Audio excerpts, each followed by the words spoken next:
আজকে বানিয়ে নেব এঁচোড়ের নিরামিষ অমলেট কারি। তার জন্য প্রথমে দারচিনি, এলাচ, জয়িত্রী, গোলমরিচ, লবঙ্গ ভেজে গুঁড়ো করে নেব। এবার কড়াইয়ে তেল, জিরে ফোড়ন দিয়ে সেদ্ধ আলু মাখা দিয়ে নেড়ে নিয়ে রান্না করা এঁচোড় দিয়ে আলুর সঙ্গে ভালো করে মিশিয়ে নেব।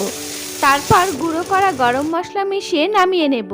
এবার থালায় জলের মধ্যে পাঁপড়গুলো ভিজিয়ে নিয়ে আরেকটি থালায় বিছিয়ে দিয়ে এঁচোড়ের পুর ভরে রোল করে দেব। তারপর তেল গরম করে 2 পিঠ ভেজে তুলে নেব। এবার জিরে, আদা, লঙ্কা, এলাচ, দারচিনি, টমেটো সব বেটে নেব।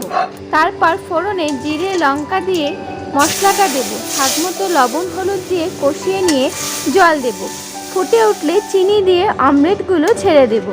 মিনিট 5 ফুটিয়ে নিয়ে গরম মশলার গুঁড়ো মিশিয়ে নামিয়ে নেব। তৈরি এঁচোড়ের নিরামিষ অমলেট কারি।